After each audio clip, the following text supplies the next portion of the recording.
Okay guys, we're back out here. It's Thursday night, not sure the time. Yeah, we masked it again. Oh boy.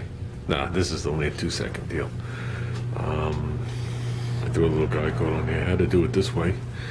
If everything was being cut and buffed, I wouldn't have cared, but since it's not, you gotta be a little careful. Obviously, we're gonna have some areas here that don't have the guide code on there, but I think we should be fine. I think now we can peel this off and be good. And yes, I did the rocker. So, just down and dirty. Just so you know, this plastic stuff, if you want to compare it to getting plastic from the Home Depot, first of all, this is paintable. That's why it has the paint on there, paintable sign. Has some kind of like, I don't know if it causes static electricity or whatever it is, but everything clings to it. Okay. And unlike some of the plastics you get from the Home Depot where tape doesn't stick to them, that's a dead giveaway right there, not to put it on your car. Because if the tape isn't sticking to it, that means there's something still on it from the release agent, which can get into your primer. But this right here, I don't know how many feet this is. This is the same roll we had before. Does it say it on here? No, that doesn't say it there.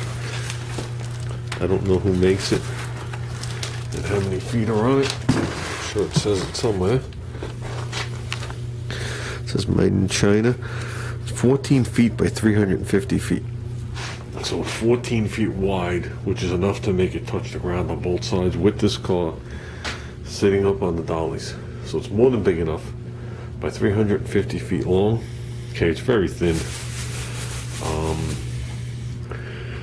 Every once in a while, where we buy our paint test specials, this roll is 14 bucks.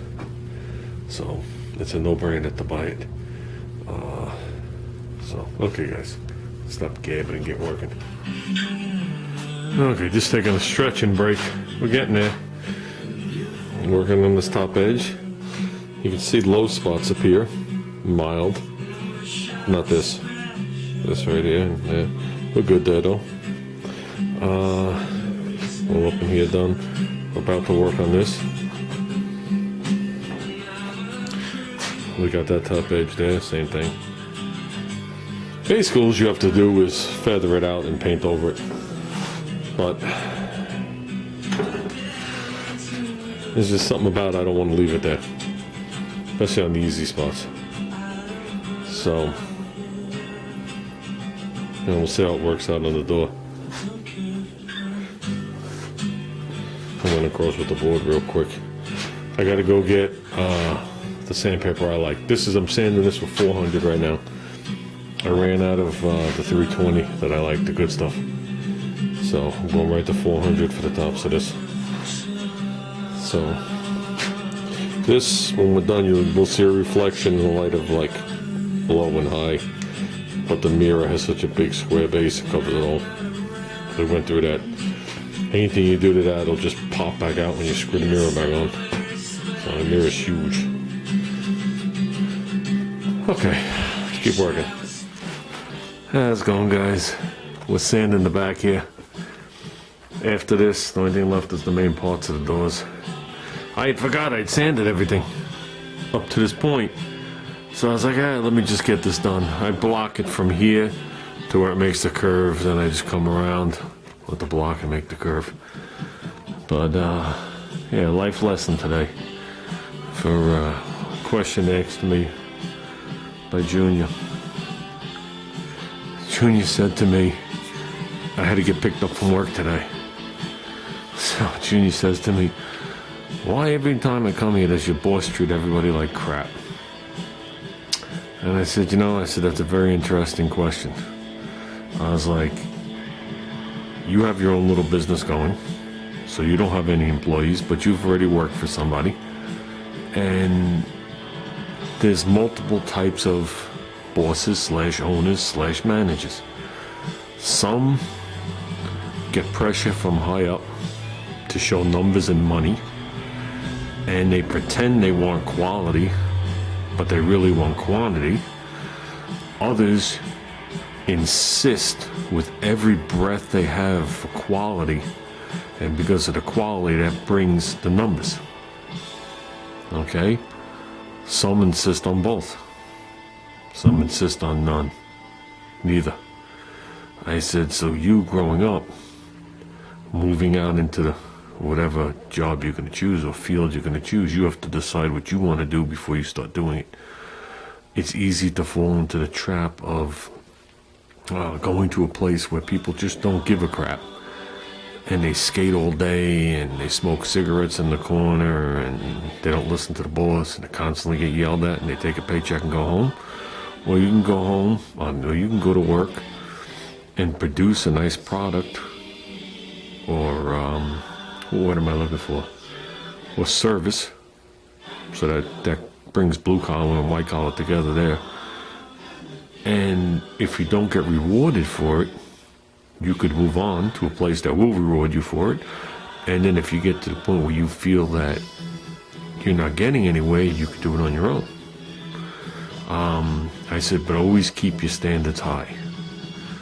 I always felt that quality first, money will follow. Okay? As time has gone on, I've learned, and I haven't said this to him, but I've learned that it's quality somewhat, kiss ass first, and money will follow. But it's a different generation, obviously. I've been working for a long time. I'm working 35 years. And, times have changed. You always wondered why your parents were different than you. Usually a little grumpier and always bitching about taxes. Never understood it as a kid as I was running around, taking dirt balls and throwing them at people and breaking windows accidentally and wonder why everybody was freaking out. Until you get older and you realize. So, I thought that was a pretty good lesson today, considering, well, he's not a child. I said, but I wanted him to know how I felt. If he didn't know by now, I figured he knew. Me, my theory's always been, just do the best you can. Nobody's good at everything. And somebody, or a person, is good at something. And the key is to find that something. Possibly do it for a living or a hobby. And be able to take care of your family doing it, or yourself if you don't have a family. Whether that be living in an apartment, in a house, in a mansion, doesn't really matter. And I also explained to him, you don't hurt anybody along the way. He's definitely learning the differences between hardball haggling, like at the swap meets, and regular chewing somebody down without insulting. Because at the swap meets, it's raw. Most of the people are raw when you go to talk to them. Not all of them.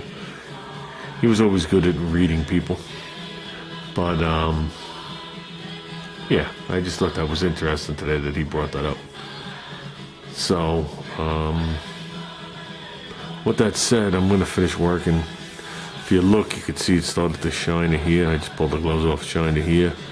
This is shiny because I already sanded up to here, I guess weeks ago. And you can see there's still guide coat and roughness here and here. Remember, this has been hit a lot. A lot. I don't mind doing a little work on here. Like you see, I've been to a different color there. I don't mind that. We blew into here once. It had its original final prime, then we blew into it one time, and then I was like, the heck with that blowing in crap. And then I recoated it again, not with a lot. So, to me, it doesn't matter. As you can see, I went right to high build again, so it doesn't matter. As long as it's as flat as I can get it. I'm getting a little sick of sanding.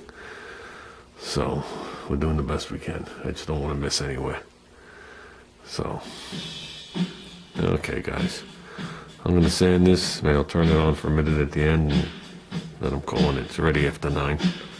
So, it's already a 14-hour day. Okay, guys, that's it for tonight. I'm tired. I got this edge that we didn't get. I got the bottom inch of the quarter that I didn't get. I got all this. Touch the dot of epoxy there. We're good. So I got a feeling this high build under that. This is all good. I double checked it all back here. So we have to hit these doors, and I don't have to, but I want to get that next rib in 320. And we're gonna do the same thing. We're gonna max to here, then come back and mask to here, and we do the white. So, like I said, I don't have to, but I'm gonna be leaning on this to do it. So that'll just leave that center rib. It's a big pain in the ass. That it'll come off all the dollies, and all the tires will be flat to the ground, so I can lean and get it. Yeah, I don't want to rest nothing on the car. It'll just lead to trouble. So with that, guys, I'm calling it. Everybody have a good night.